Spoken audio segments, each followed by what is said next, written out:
Hello and welcome to achiever Sahib. और आज का जो टॉपिक है जिस बारे में हम बात करने जा रहे हैं, डिस्कस करने जा रहे हैं, वो है मेमोरी कंसोलिडेशन। इस वीडियो को आप शुरू से आखिर तक पूरा जरूर देखिए, क्योंकि सबसे पहले हम बात करेंगे कि मेमोरी कंसोलिडेशन जो टर्म है वो कैसे डिफाइन हुई, कैसे एग्जिस्टेंस में आई, और उसके बाद हम बात करेंगे कि मेमोरी कंसोलिडेशन एक्चुअली है क्या। तो आइए इस वीडियो को शुरू से आखिर तक समझते हैं। Let's begin. Memory consolidation. आइए सबसे पहले समझते हैं कंसोलिडेशन का मीनिंग क्या है। कंसोलिडेशन का लिटरल मीनिंग है टू गैदर समथिंग, और अगर साइकोलॉजी की टर्म में हम इसे समझे तो हम कह सकते हैं to gather the data, to gather the information.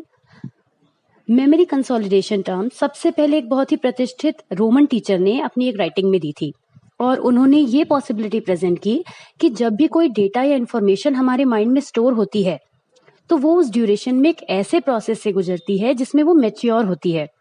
यानी कि अगर शॉर्ट टर्म मेमोरी से लॉन्ग टर्म मेमोरी में इंफॉर्मेशन जा रही है तो वो रिहर्सल के प्रोसेस से धीरे धीरे स्ट्रांग होती जाती है। ऐसा हमने मेमोरी के मॉडल्स में पहले पढ़ा भी है। इसके बाद 1882 में रायबर्ट्स लॉ ऑफ रिग्रेशन आया। इसमें भी मेमोरी कंसोलिडेशन का पार्शियली जिक्र किया गया। उसमें यह कहा गया कि progressive destruction advances progressively from the unstable to the stable. यानी कि जो हमारी मेमोरी होती है वो हमारे माइंड में स्टोर होती है, तो वो प्रोग्रेसिव हमेशा रहती है क्योंकि वो आगे बढ़ती रहती है, लेकिन साथ साथ वो मेमोरी अगर रिहर्स ना की जाए तो वो फॉरगॉटन भी होती चली जाती है, फेड अवे भी होती चली जाती है। तो इस तरीके से मेमोरी जो है वो बार बार अनस्टेबल से स्टेबल होने के लिए प्रोसेसिंग में रहती है। यानी कि हम उसको जब रिहर्स करते हैं तो अपनी अनस्टेबल फॉर्म से धीरे धीरे स्टेबल फॉर्म में पहुंचने लगती है, यानी कि लास्ट में जो है वो लॉन्ग टर्म मेमोरी का फॉर्म में आ जाती है। लेकिन कंसोलिडेशन जो टर्म है उसको देने का जो क्रेडिट जाता है वो जर्मन रिसर्चर थे मोलर, और उनके एक स्टूडेंट थे अल्फोंस पिल्जेकर।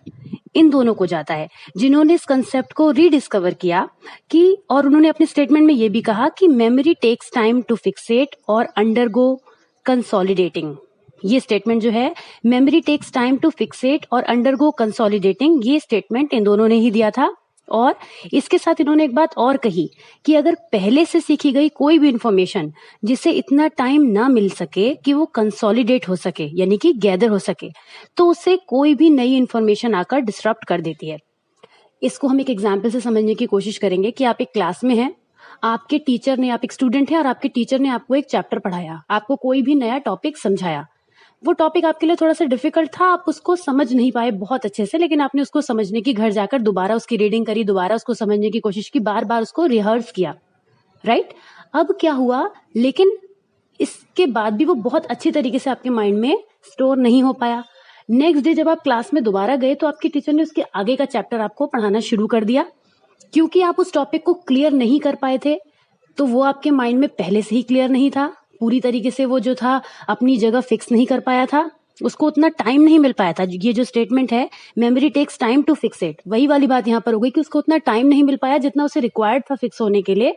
और एक दूसरा टॉपिक आपके टीचर ने पढ़ा दिया, तो उससे क्या हुआ कि अगले टॉपिक ने आकर उसको ओवरशैडो कर दिया, अब वो भी मिक्स हो गया आपके माइंड में। तो आपकी जो पहली वाली लर्निंग थी उस पर इसका इफेक्ट पड़ा, और वो ना तो पुरानी वाली अच्छे से समझ में आपको आ पाई, और नई वाली ने आके उसको डिस्टर्ब और ज्यादा कर दिया, क्योंकि अब आपके माइंड में और इन्फॉर्मेशन बढ़ चुकी है। पहले अगर 10% थी तो अब वो 20% हो गई है, और भी ज्यादा हो गई है। तो इस तरीके से जो है वो मेमोरी कंसोलिडेशन को जो है डिफाइन किया गया, और धीरे धीरे जो इसके बारे में बताया गया। अब हम बात करेंगे कि मेमोरी कंसोलिडेशन क्या है और ये कैसे वर्क करती है, ये क्या चीज है एक्चुअल में। तो देखिए, इसको दो पार्ट में हम पहले समझने की कोशिश करेंगे। सबसे पहली बात जो हम करेंगे वो है कि जब हम किसी इंफॉर्मेशन को याद रखते हैं, हम कोई भी इंफॉर्मेशन जब अपने ब्रेन में स्टोर करने की कोशिश करते हैं तो हमारे नर्वस सिस्टम में कुछ चेंजेस होते हैं। ये चेंजेस केमिकल चेंजेस होते हैं, और ये ब्रेन के एक पार्ट हिप्पोकैम्पस में होते हैं। इन चेंजेस को हम क्या कहते हैं, मेमोरी ट्रेस। इस बात को आप याद रखिए कि जब हम किसी इंफॉर्मेशन को याद करते हैं तो हमारे नर्वस सिस्टम में कुछ चेंजेस होते हैं जिनको हम मेमोरी ट्रेस कहते हैं।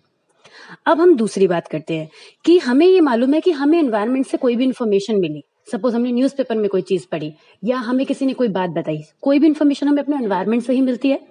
अब सबसे पहले वो हमारी सेंसरी मेमोरी में जाती है। हमने न्यूज़पेपर में कोई बात देखी, हमें बहुत इंपॉर्टेंट नहीं लगी, हम उसको भूल गए। हमें वो अपनी यूनिवर्सिटी से रिलेटेड कोई हमारे आर्टिकल आया था, कोई इंपॉर्टेंट इन्फॉर्मेशन आई थी कि इतनी इतनी डेट में एग्जाम रीशेड्यूल हो गए हैं। तो अब हम क्या करेंगे, हमने उसको याद रखने की कोशिश करी, तो वो सेंसरी मेमोरी से हमारी, जो कि विजुअली हमने देखी थी, पढ़ी थी, तो हमारी आंखों से होते हुए वो हमारे शॉर्ट टर्म मेमोरी में चली गई। अब हमने उसको अपने फ्रेंड को बताया, फिर दूसरे फ्रेंड को भी फोन करके बताया, कॉल करके बताया। अब क्या हुआ, बार बार उस मेमोरी का रिहर्स होने से क्या हुआ, वो लॉन्ग टर्म मेमोरी में चली गई, बार बार रिहर्सल करने की वजह से। तो ये जो कहलाती है मेमोरी की प्रोसेसिंग कहलाती है, that is from sensory memory to short term memory to finally long term memory. और जब ये प्रोसेसिंग होती है तो इन्हीं प्रोसेसेस की एक कैटेगरी है मेमोरी कंसोलिडेशन, यानी मेमोरी का कन्वर्ट होने के टाइम पर जो एक प्रोसेसिंग होती है, इसी का एक पार्ट है, इसी की एक कैटेगरी है मेमोरी कंसोलिडेशन, जो मेमोरी ट्रेस को स्टेबलाइज या रेगुलेट करता है। ये मेमोरी कंसोलिडेशन का मेन काम है कि मेमोरी ट्रेस को स्टेबलाइज या रेगुलेट करना। हमें कितने अमाउंट में उसको याद रखना है, कितने समय तक उसको याद रखना है, ये सारे काम क्या है, मेमोरी कंसोलिडेशन के हैं। आप ऐसे भी समझ सकते हैं कि आपके घर में इन्वर्टर लगा है, आपका फ्रिज है, आपको कई बार जरूरत होती है एक स्टेबलाइजर की, जो कि वो पावर सप्लाई को रेगुलेट कर सके, क्योंकि अगर वो ज्यादा मिल जाएगी तो हो सकता है आपका घर में जो भी अप्लायंसेज हैं वो खराब हो जाएं। तो आपको एक स्टेबलाइजर की जरूरत क्यों पड़ती है, क्योंकि आपको पावर सप्लाई को रेगुलेट करना होता है, यानी कि आपको जितने अमाउंट में पावर सप्लाई मिलनी चाहिए आपके अप्लायंस को, अगर उतनी से कम या ज्यादा मिलेगी तो प्रॉब्लम हो सकती है। तो यही काम मेमोरी कंसोलिडेशन का है। ये एक ऐसी कैटेगरी है जो इस प्रोसेसेस को रेगुलेट करती है कि ये प्रोसेस कितने अमाउंट में होना चाहिए, कितना ज्यादा या कम होना चाहिए। तो मेमोरी ट्रेसिंग को रेगुलेट करने का काम है मेमोरी कंसोलिडेशन का। और लास्ट में हम इसको एक सिंपल डेफिनेशन के थ्रू समझने की कोशिश कर सकते हैं कि memory consolidation is a category of processes that stabilise a memory trace after its initial acquisition. So that was all about memory consolidation. तो आई होप ये टॉपिक आपको क्लियर हो गया होगा कि मेमोरी कंसोलिडेशन क्या है। फिर भी अगर इस टॉपिक में कोई भी कंफ्यूजन, किसी भी तरीके का क्वेश्चन आपके माइंड में है तो आप कमेंट बॉक्स में उसको ड्रॉप कर सकते हैं, जिससे कि मैं नेक्स्ट वीडियो में आपको वो एक्सप्लेनेशन बता सकूं, क्लियर कर सकूं। और कोई भी टॉपिक जो आप चाहते हैं समझना, एक्सप्लेनेशन जिसकी जरूरत आपको हो, आप हमें कमेंट बॉक्स में ड्रॉप कर सकते हैं। बाकी हमारे चैनल को जरूर सब्सक्राइब कीजिए, क्योंकि यहाँ आपको साइकोलॉजी से रिलेटेड ऑलमोस्ट हर वीडियो मिलेगा। और बने रहिए हमारे साथ। Let's study together. Thank you.